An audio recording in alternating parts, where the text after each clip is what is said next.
all of my kids have always worked. One of my kids started working when he was 14, but the other one started at 15. The other one started at 16. But, I highly encourage that too. I mean, they were still participating in activities, still going to church, still doing their homeschooling, but they were also working. And I think what you touched on, teaching them financial principles in the home, teaching them how to budget, to give, to save, to spend, what that looks like, because those are things that in school, they're not really taught those things. They're not really taught how to budget, how to play it. We're teaching algebra and we're teaching geometry and all these things, but can you teach me how to budget? Can you teach me what it looks like to have these different bills and what is debt?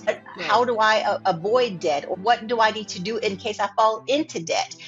What does it look like to basically, adulting 101, things that can prepare them outside of the scope of school and once they move out of the parents' home. And I think that is so important to be able to have a job so they can be able to manage money and see where money comes from. Money doesn't just come from mom and dad.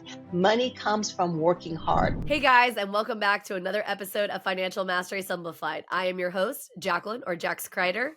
And today we have Miss Angela on with us. She is, an expert on all things homeschool. She knows so much about just the educational space. And so we are super excited to have some more conversations kind of surrounding just education, because let's be real, it can cost a lot. It can be very confusing. And so we're excited to have her on. So welcome, Angela. Tell us a little bit more, the audience, about who you are and why you're excited to be on today. Thanks, Jax. Thanks so much for having me on the podcast. And I am truly very excited to be on the podcast, to be able to share with people about homeschooling. For me, as a mom of 5, I've homeschooled all 5 of our kids for over 22 years. And we have finally graduated our 5th and final student last week. And we're super excited about that.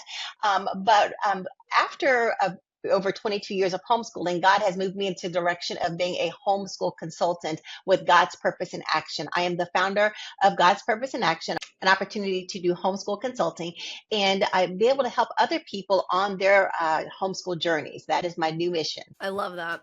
Well, and I mean, man, homeschooling, let's just be real. In general, there's so much turmoil happening right now with education in general, right?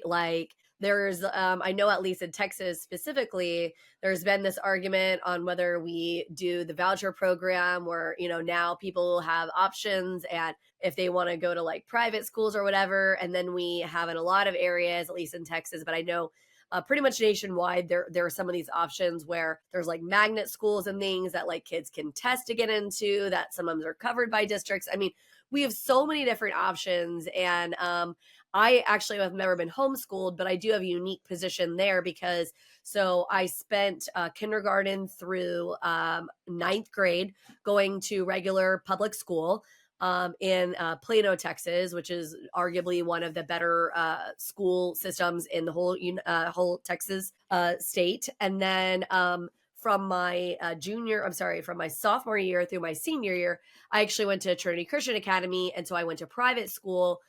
Very different experiences, obviously very different costs, right? My parents were practically paying a college tuition to send me to private school. And so I think, when you're talking about Financial Mastery Simplified, and as a parent, you're trying to make decisions about what do we do for our kids, not only when they're little, right? But also as they are going on to a higher level education potentially. What does all this look like? How do we navigate it?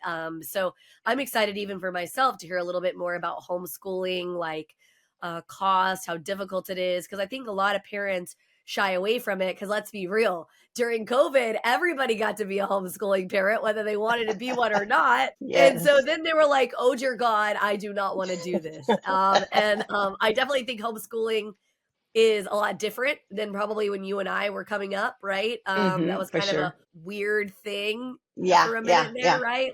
Kids are not going to have social acceptance. It's going to be awful. And that's totally not true. So talk to us a little bit about what that even looks like. Yeah, this is not your mama's whole homeschool year, you know what I mean? And so homeschooling, I've been homeschooling before homeschooling was cool.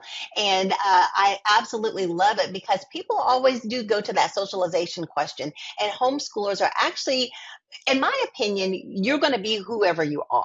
And so Sure, with my kids, I have 5 kids and they all have different personalities, and some are more extrovert and some are more introvert. And so I know people who go to public schools and some are more extrovert and some are more introvert. And so you're really going to be whoever you are, wherever you are. But I for think that sure, we can cultivate an environment where homeschoolers can have an opportunity to have more social experiences. And you can for do sure. that through a number of different ways, whether that's through outside sports activities. And in my opinion, especially here in Texas, we have so many different opportunities for homeschoolers. There are homeschool associations for athletics. There are homeschool opportunities for speech and debate. There are homeschool opportunities for honors clubs. So many different things that are available to us that we can partake of. And using homeschool co-ops is a great way to get education as well as socialization. And then with homeschooling, you also have an opportunity to start your own, whatever it is. Whatever, I'll take for instance, my son was interested in chess. There wasn't a chess Okay. club. And so he decided that he wanted to start a chess club. And who knew? I mean, I'm not a chess player, and I didn't think, in my opinion, I kind of felt like a lot of the people would be more on video games. But as soon as we put the call out for people interested in chess, there were so many homeschoolers that came out and wanted to play chess. And That's so, yeah, so if you don't have something in your area, you can absolutely start it. And I think that that is an opportunity that sometimes the people may shy away from when they're in a public school because they're only looking at what the public school offers. Whereas in right. homeschooling, we have to make our own opportunities. Right.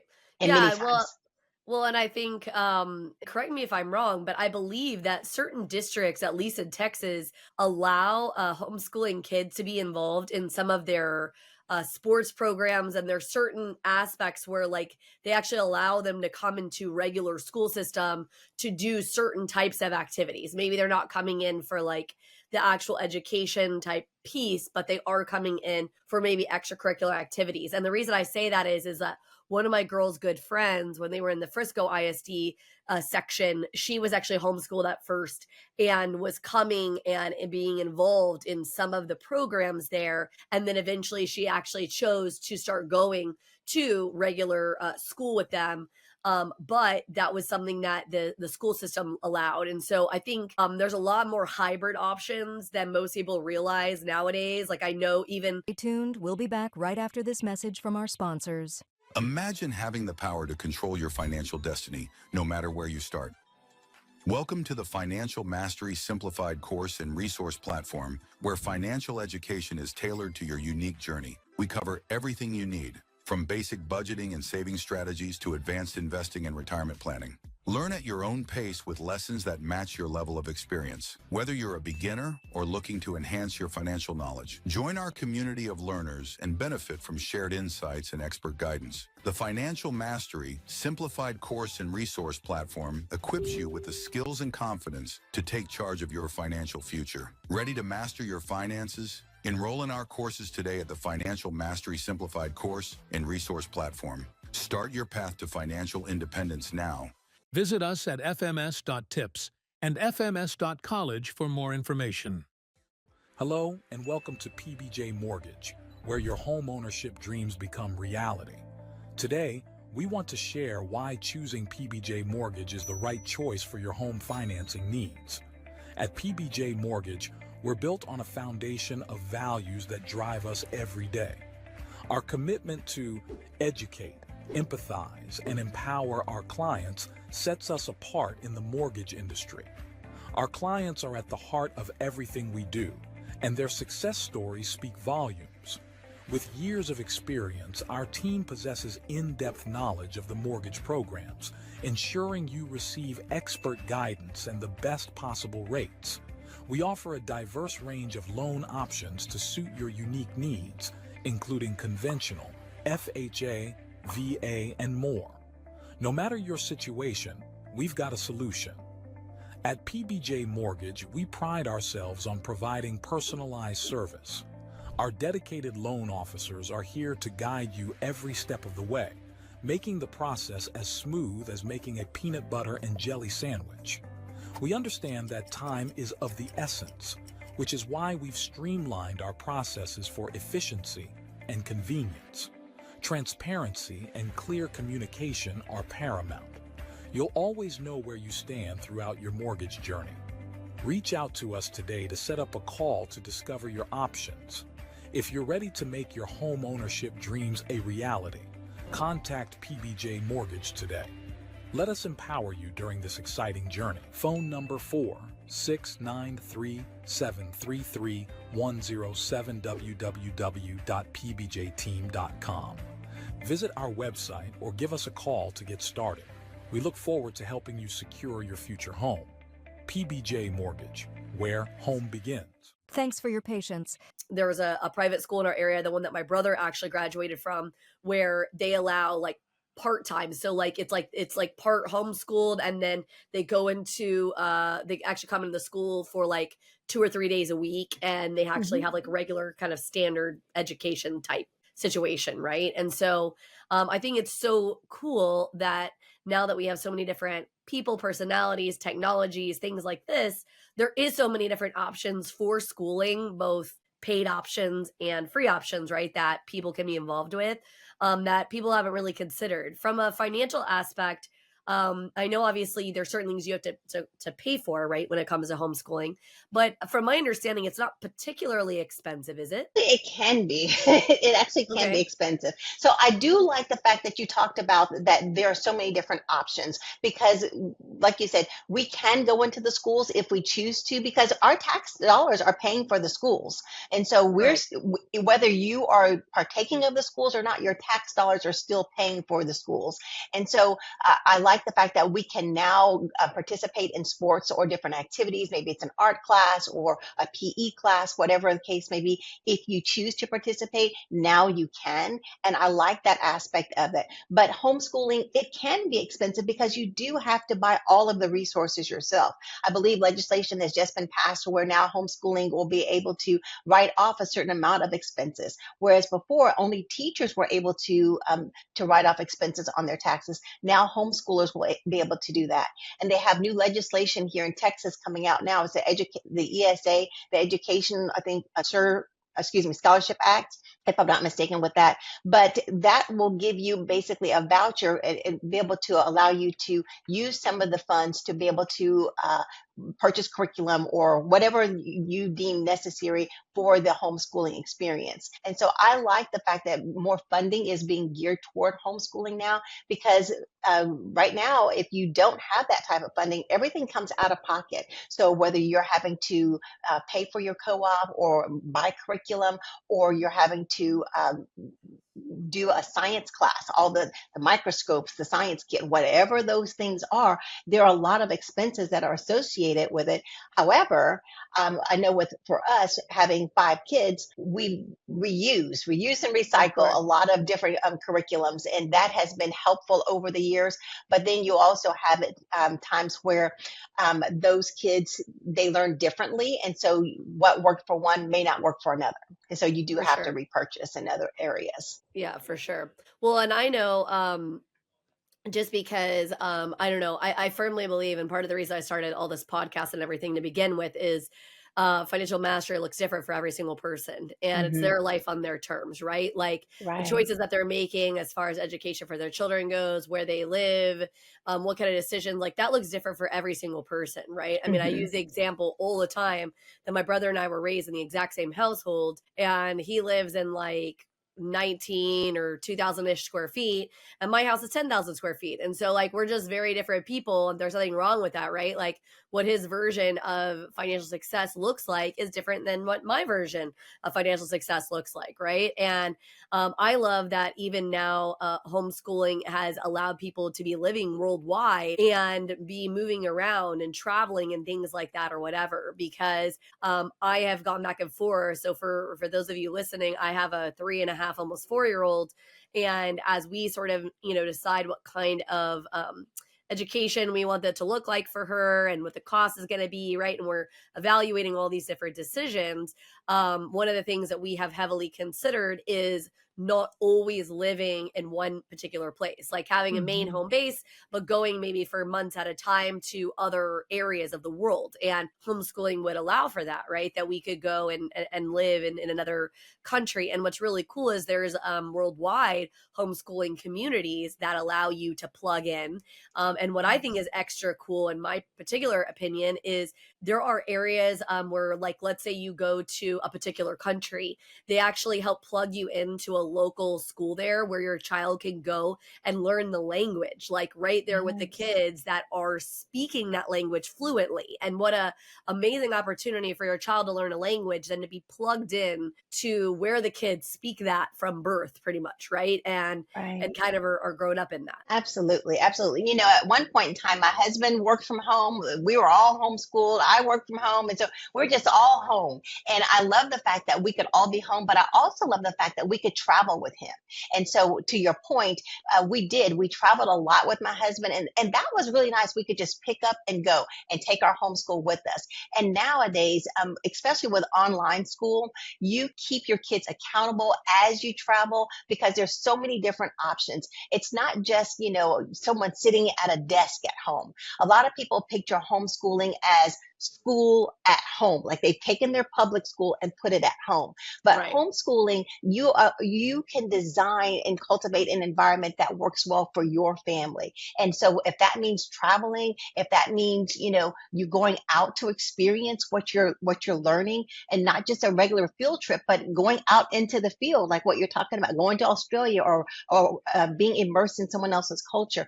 I love the fact that homeschooling allows us to have that freedom to be able to choose the way that we are going to educate our children, and it doesn't have to look like everyone else. But I know that we do have certain guidelines that we have to abide by. Like, for instance, in Texas, we do have boundaries. We make sure that we're teaching, excuse me, reading, writing, arithmetic, citizenship, and spelling. And so those are some things. In other states, we have different laws that they have to abide by, whether that For is sure. making sure that they're taking attendance or making sure that they're reporting their grades and things. But honestly, Texas is the best place to homeschool.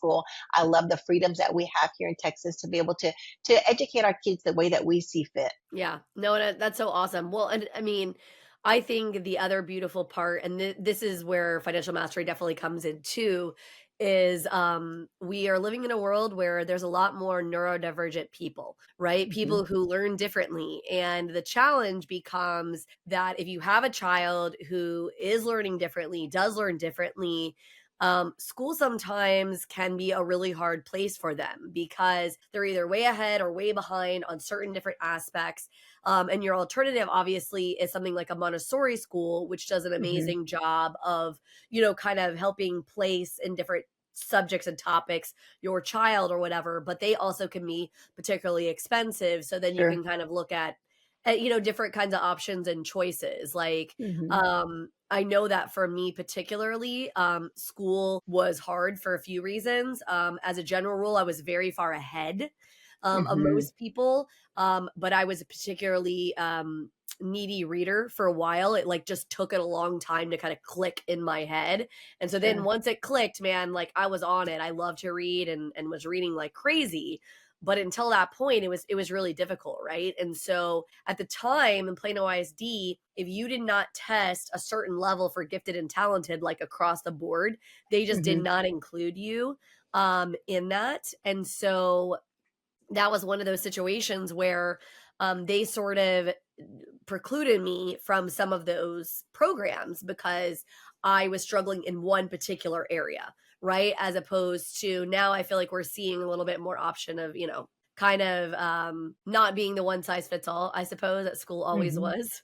Yeah, yeah, for sure. And out of five kids, I'm going to have differences in so many of them. And one of my sons in particular, he was, right out the gate, just very, very gifted. I mean, he graduated with his Associates of Science degree at age 15, was accepted into Baylor University in their honors program for biology at the age of 15. COVID hit and all the things changed in life. But I love the fact that he was able to move ahead. He was able to move ahead whenever he needed to. I was able to see, okay, in this area, he's mastering that. And so I can move him ahead over here. And in this child, I need to slow down over here. So whatever the case may be, I think that when you're homeschooling, it does allow for you to have those differences and celebrate those differences and be able to enhance what you need to enhance whenever someone is struggling. However, if you're advanced in a particular area, just allow them to soar, to be able to fly in that area. And I think that even lends to even as they're graduating. We're talking about graduation season right now. And as they're graduating, everyone doesn't have to go on the same path.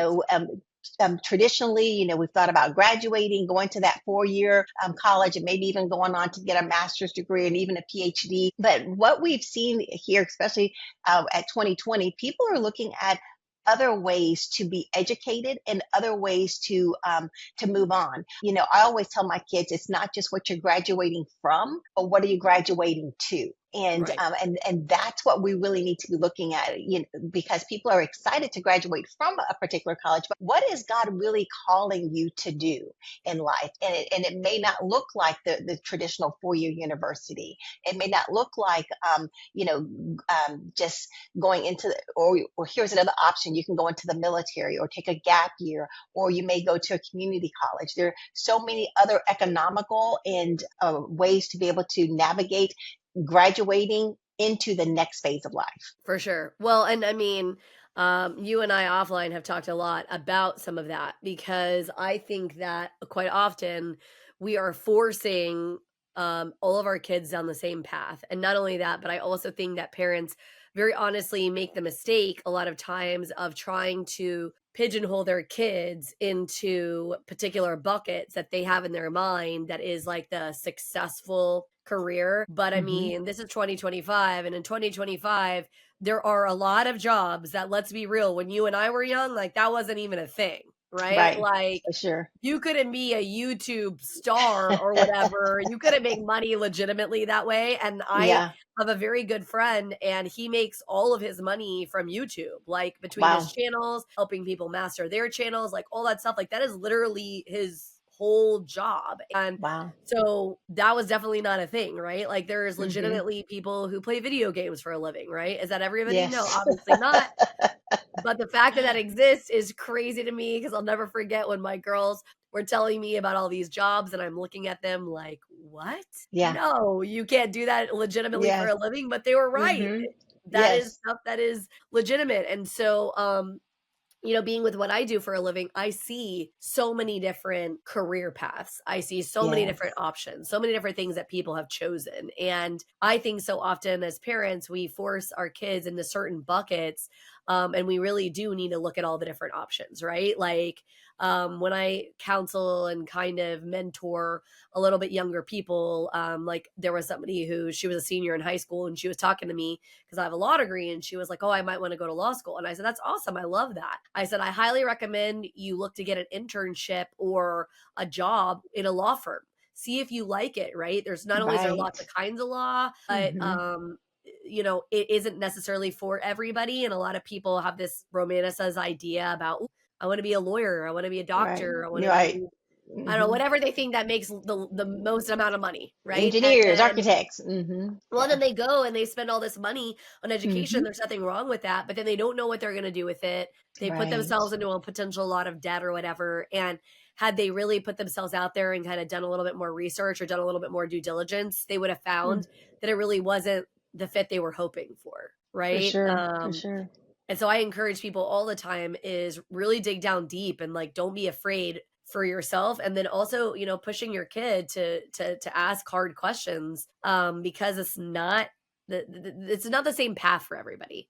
Right. You and I, like you have 5 kids, so I have 4, all girls, and my older 3 took wildly different paths when it came to college. They all ended up choosing to go to university, but they took very different paths to get there. Let's just put it that way. Right. Yeah. Yeah. For sure. And my eldest child, he actually went to university. He did the traditional path. He actually all of them graduated with their Associate of Science degrees from a local community college, and then he went on to continue on with his Bachelor of Science degree at a local university. And he saved money by staying at home and working alongside of going to school, and so he paid for his own education. And then my one of my daughter, she continued to go on to school too, and then she decided that wasn't for her at the time. And then I have another child who has gone on to a trade school, and it wasn't immediate. It was years after he graduated, but he just finished up this month with a electrical lineman degree from a local what's actually in Texas, but a technical state college, Texas State Technical College. I think I'm saying that right. Texas State Technical College is where he was going to school. And, we can do the trades. The trades are essential. And I think that more people need to look at what a trade looks like, whether it's being a plumber or electrician or any other type of layperson, because those people are the people that are really making this world go round, whether it's being a welder or whatever the case may be. I think that those trades are worth looking into, and they're very lucrative. And I think that a lot of people discount that avenue, but we really could benefit from taking a look at that. As well as Yes, entrepreneurship. You talked about that. You're an entrepreneur. I'm an entrepreneur. And, people long ago, we didn't think, most people didn't think that they could be an entrepreneur. You had to have some big fancy degree in order to be a business owner. But nowadays, like you said, you pick up a mic and you can be an entrepreneur. Pick up a game controller and you can be an entrepreneur. for sure. So I think that it really has changed, and people can look at what it looks like for them to maximize their gifts, their talents, and what they can bring to this world. Absolutely. Well, and the unique thing too is that I'm very big on education, but I don't necessarily believe that it always has to be standard. I don't always necessarily believe that the traditional method of like pigeonholing everybody into the same bucket. I mean, obviously we have people in society that we need to have the educations. You don't want your engineer, right? Your civil engineer who's designing the bridge that your car is going to drive over to not understand high level calculus and math because you Yes. don't want your car to be falling off the bridge because the Nope. bridge breaks because he didn't get the right kind of education. Like, so Right. yeah, education super important. Mm-hmm. But like for instance, I have my own education platform that I've created through Financial Mastery Simplified, another one called House U. Like these are education platforms where you can learn about, like in my particular case, it's about money and about like how to buy a house, whatever. But there is so much education out there from people who are, this is their area of expertise, right? Who are living in the trenches, who understand it. And you can, some of them are free, some of them are cost, but they're, minimal amount of cost, considering. And so I think so often we have in our minds that there's only really one path. And I just disagree with that. Right. And I Mm-hmm. also agree with potentially taking some time. My oldest, she right out of high school, started going to community college, and she did get her associate's degree there. And then went ahead and got into a university here locally. She started going there, and it just wasn't a fit quite yet. She was kind of struggling to figure out what it needed to look like. And so she stopped going to school for a minute and she just started working. Mm-hmm. And through that process, kind of figured out exactly where she wanted to be and where she wanted to go to school and all the things. And then went back, and she just graduated at 27. And so there's not necessarily any right or wrong path. Right. You just have to kind of figure out what works for you if you're the one making those choices, or if you're trying to help guide or shepherd your child, like Mm-hmm. what are their strengths, like, right? Yeah. I jokingly say I think it is 10 times easier to parent little kids than it is to parent adults, because the adults still need you as a parent, but in a very different kind of way, and our role as Indeed. parents shift hugely. Mm-hmm. But they do need us, right? They're looking for that kind of guidance and that help. And it's so important for us to be able to be there, and to be able to shepherd and to be able to kind of make suggestions. But we do have to take our own opinions and thought processes and biases, I guess, off, right? Take off that kind of hat and look at it through the Hmm. alignment of where's your child heading, right? What is their highest and Yes. best use? What lights them up inside because they're going to be Yeah. 10 times better at whatever that is than if you're trying to push them down the whatever path that is, right? Hmm. And so there is, and it's beautiful. It's beautiful that we have so many choices and options. But Yeah. also, let's be real, it can be a little overwhelming too. Hmm. Hmm. Yeah. And, I love the fact that you said I started off as a lawyer. I have a law degree, but I mean, as far as I know, I don't think you're practicing law in I do not. particular. And so I think we get to love our kids where they are. They may start off on one path and you think this is where they want to go. And it's okay to shift gears, to pivot. And you don't have to, before we kind of went to school for nursing or whatever the case may be, and then you graduate and you stay in that job until you retire.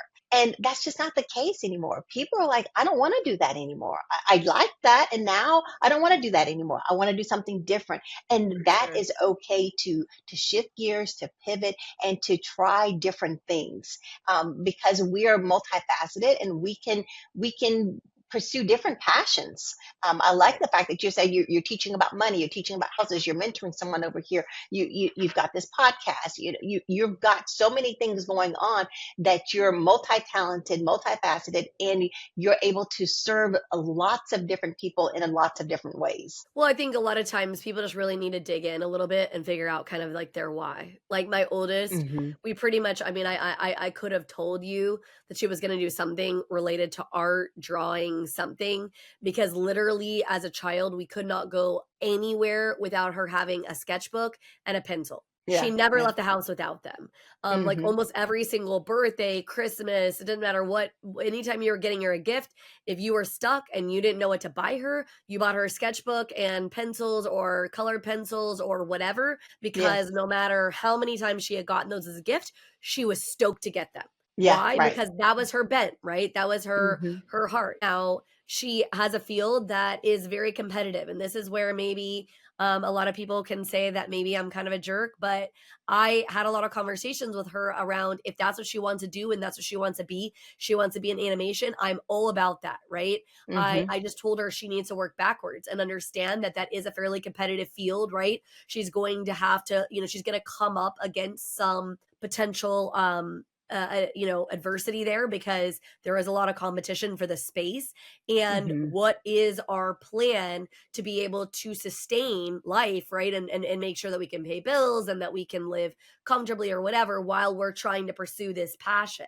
And I think the other piece of that puzzle for us as parents is that conversation, because I'm like, look, I'm all for your dream, and I think that that is what you should do, 1,000%. Right. But I also need Hmm. you to understand, they have an uncle who is a movie star. Well, for years and years, it took him to get that position, that role.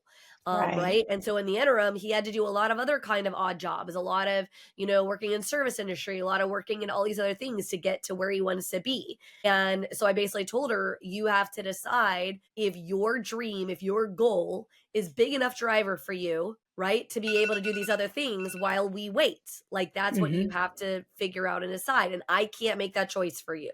It's your choice Right. to make. You need to be empowered to make those decisions on your own. But I also, it's my job as your parent to set you up for success, to lay out the fundamentals for you so that you can see and understand and make the best choice for you. Absolutely. I think that that's what a good coach does. You're looking at the long game because they're only seeing what's in front of them, and For you're sure. you're looking at the long game and trying to, like you said, set her up for success.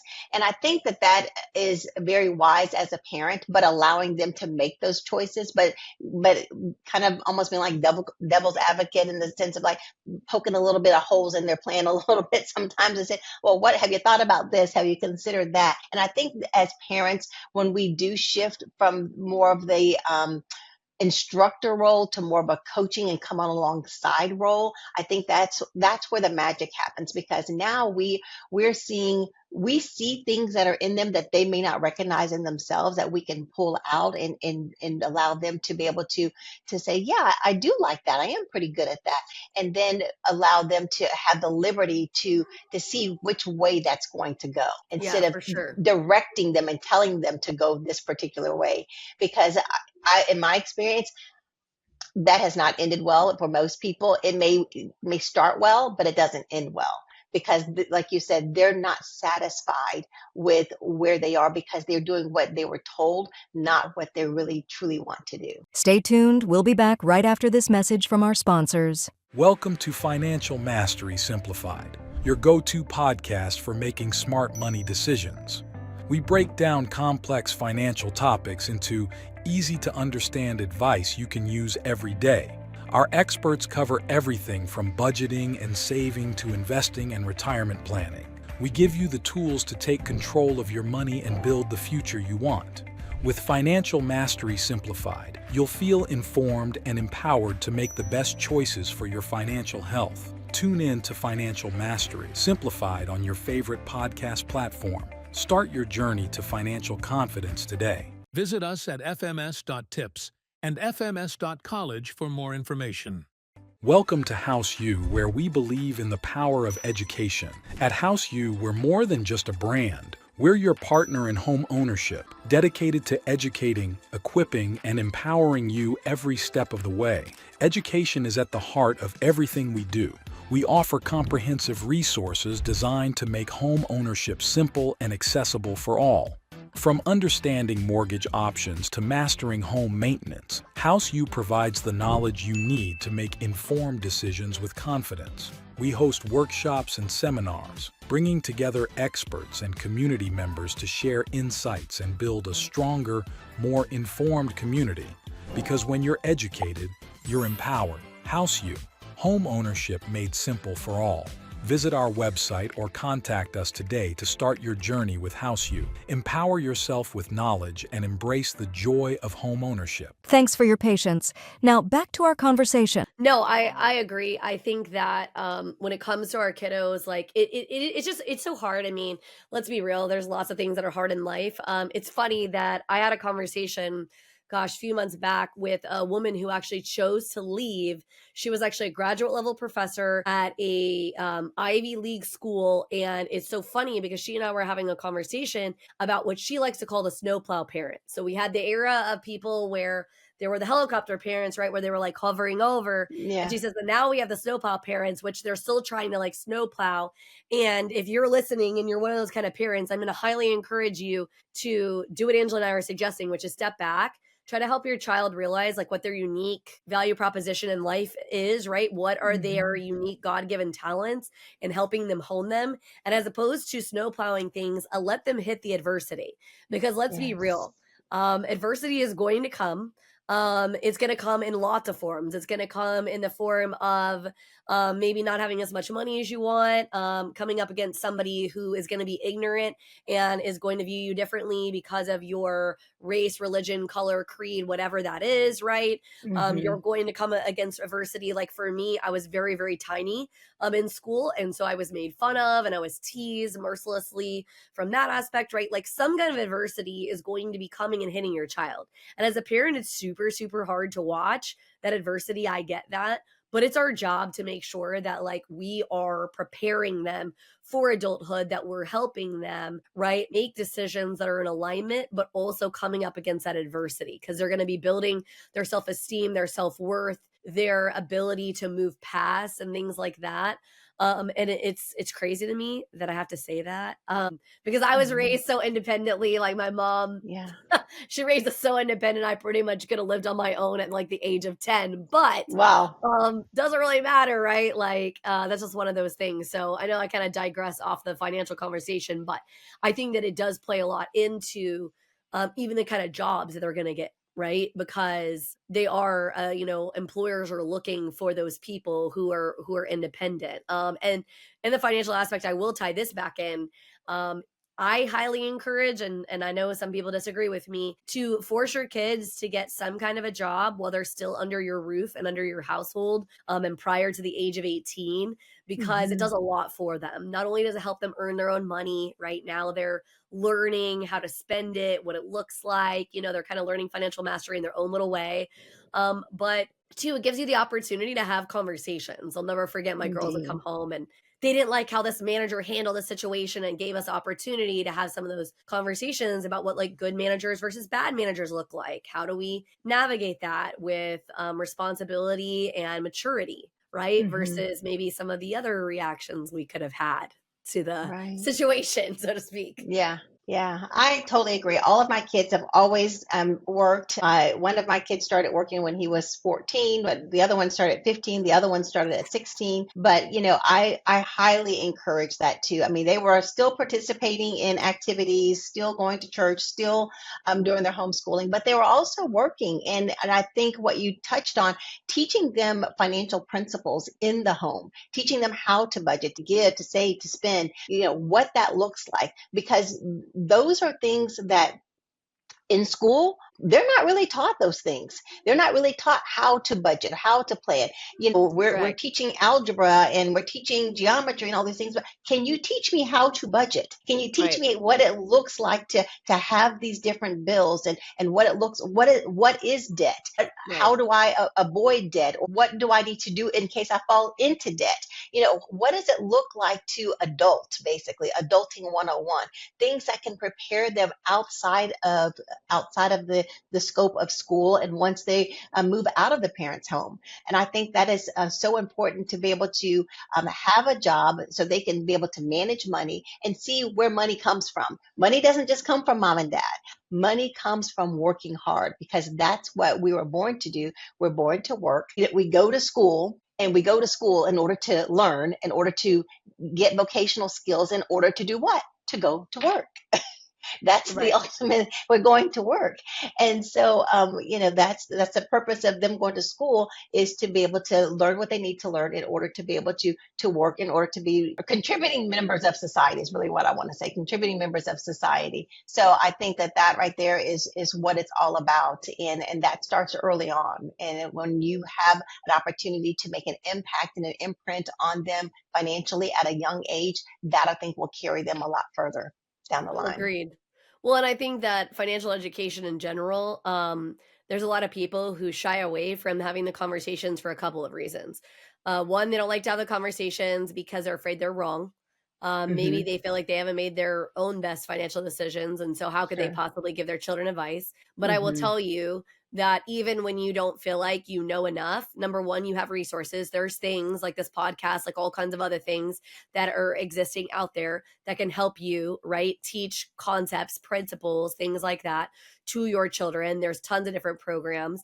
The other thing is they think that it's not fun, right? Like money is not a Hmm. fun conversation. Okay. Just like you were making the conversation that we were born to work. And a lot of people would say, oh, work, like that's such a horrible word. Well, it doesn't have to be, right? Because if you're doing something that drives you, that has purpose, like I don't dread getting up Hmm. every day and going to work. I'm not saying that there's every single meeting that I'm going into or every single thing that I'm handling. I'm like, woohoo, I'm so excited about this. That's not always the case. However, Hmm. you have to remember that these things don't necessarily have to hold that negative idea or connotation in your mind. You're Sure. placing that there. And so it is just so important. I mean, my girls, so my oldest are my stepdaughters, and they used to jokingly call driving in the car with me life lessons with Jacqueline. And the reason they called this is because every time we got in the car, we would talk about life and we would talk about money and working backwards. Cause I would tell them, look, girls, and I mean this in earnest, like whatever you do with your lives, I'm totally good with it as long as you got there intentionally, as long as you got there in a way that resonates with you, that yields you what you're looking for. But that doesn't just happen on accident. We don't just, yes, like there is a certain level of manifesting of, right, like asking for what we want, but also we need to see, okay, what are the steps behind that, right? Like how do I help further this? And a lot of times people are not taking a look at that. And so I'm like, whatever path you take, I'm good with it. And I'm not saying your path's going to be perfect. You can have this idea and you can have all the steps in place. And then sometimes life just lifes. And Yes. COVID happens, or you get really sick, or whatever the case may be, right? That crops up in life, but we still have to have an intention. I mean, even people who talk about manifestation and talk about this stuff, the reason they're doing that is because they have intent, right? That is what's driving behind, because you're allowing your body, your brain, or all of your systems to see and push towards that, right? If we're Yes. not creating that in our children, we're doing them a disservice, because Yep. they're not going to turn 18 and a rock's just not going to just fall out of the sky and bong Yeah. them on the head and say, hey, guess what? Here's how you adult. Like, Yeah. this is what Right. happens with money, and this is what happens with this, right? I mean, why is it that some of you are listening to this podcast trying to figure out what you're doing with your kids aren't quite all the way there yourself? Well, that's because, not only did maybe your parents not teach you, or only teach you very limited amount, but some of it, even if your parents gave you the best information on the planet. I mean, I tell this story all the time. My mom made me read Sound Mind Investing in 7th freaking grade. Okay. Like, I had the information about money. I knew how Yeah. it worked. I still had to figure it out, a lot of it on my own, right? Yeah. Like, just Yeah. while life lifed, if you will. Yeah, yeah. Was that saying something about the teacher arrives when the student is ready? Yes. And you can read it in 7th grade, but it doesn't apply to you at that time. You may have Right. the information, but you're like, why do I need this? But as you age, you realize, okay, how that applies, and you'll be able to take that information and put it into practice. Yes, because the information's there. But if you're not Mm-hmm. providing it, right? I mean, let's Mm-hmm. be real. Nobody else, unfortunately, in our schools and that. And I'm a big advocate for trying to help teach some of these practical financial related things. It's why I am a mentor for a group that literally goes into high school and teaches kids in relation to money and all the things, because I am very passionate Awesome. about it. I want to ensure that the next generation has the information. What you do with it, and then I need you to hear this, what you do with it is your decision, right? Yes. If you want to live in a van for the rest of your life, traveling around the country because that's what drives you and you love that, that is awesome, right? Like, if that's where you're supposed to be in life, like, that's okay. And if you want to live in a 40,000 square foot mansion, right? And like throw massive parties, and if that's what your life needs to look like, also great, right? Your version of financial mastery is totally different than mine, and that's okay. But we're going to get there on an intentional path. And I've loved this conversation. I love like just chatting, especially about education specifically, because I really do feel like it's a foundation for any sort of mastery, be it financial Sure. and or otherwise, right? No matter what kind of mastery you're seeking, I guess, in life. Mm-hmm. I think that you have a sort of a resource that they can maybe email you and get. And we'll kind of close out by you kind of giving us last thoughts on that. Okay. Yeah, actually, I do. I have a resource. They can email me at team@godspurposeinaction.com. That's team@gods, Gods, purposeinaction.com. And it is really a free resource to get a practical guide to helping your graduates on their next steps, how you can help your graduates, because not everyone is ready to go off to a university, and what you can do to guide that graduate into their next phase of life. And so that's what that is, just a practical guide to be able to help them on those next phases of life. I love In that. addition to that, oh, thanks so much. In addition to that, you talked about work and how it doesn't always have to be happy, but there's a difference between toiling and working. And the toil, it makes it hard. But when you're working and you're, like you said, doing something that's purposeful, I think that is where the magic is. And by purposeful, it can be something, whether it's cleaning toilets, the people who were cleaning the toilets for the people on the going onto the spaceship. I mean, they're like, we are helping people to put people up into space, or put a man on the moon, Absolutely. whatever the case may be. And so your work, whatever it is purposeful, because it has an impact on people. How you view your work, it may be something else. And then finally, the only thing I can say too, a tidbit to help people is not to compare. I like the fact that you said whether you want to live in a van or in a 10,000 square foot mansion, whatever the case may be, don't compare yourself to others, because when you're intentional for your path, it may look different than someone else's. And I For think sure. that that is something that parents can do to instill in their kids, because when they have siblings, they may be comparing one another to. Oh yeah. Everyone may go on different paths, or they may be comparing their child to someone else's child. And so just assuring them that they're special, who they are, and what they know, and what they have to offer to the world, and that doesn't have to look the same as someone else. Yeah, no, absolutely. Yeah, and whereas you offer like the graduation thing, we actually also offer something that is more about having conversations about money, right? Like in this next Yes. phase of life, if we're looking to do university, like how are we having conversations surrounding money, right? Who's paying? Have we Hmm. chatted about that? Because from my perspective, a lot of parents are not having those conversations, and they should be, because the goal for sending kids to school, right, if that's the path that they choose to take, is to go down the traditional 4-year university path, which is which is perfectly fine. We need to have a conversation, because we're not trying to strap loads and loads of debt on any person, right? Be it the parents Right. or the child, or split, because that's not Hmm. necessarily a great place to begin a journey in a life, is feeling like you're 10 steps behind, right? And so Hmm. we also offer a free resource, because it is important to have these conversations, because if you're not talking about it and you're not having conversations, there's going to be stress, resentment, like all kinds of things are going to build. And there, like, to your point, there's options, there's choices, right? Nothing, they don't, you don't ever, not everything has to look the same. And so it's so important for people to understand and realize. Well, thank you so much. You're definitely allowed to come on again. I mean, we could talk all day when it comes to Yes. education and money and all of the things,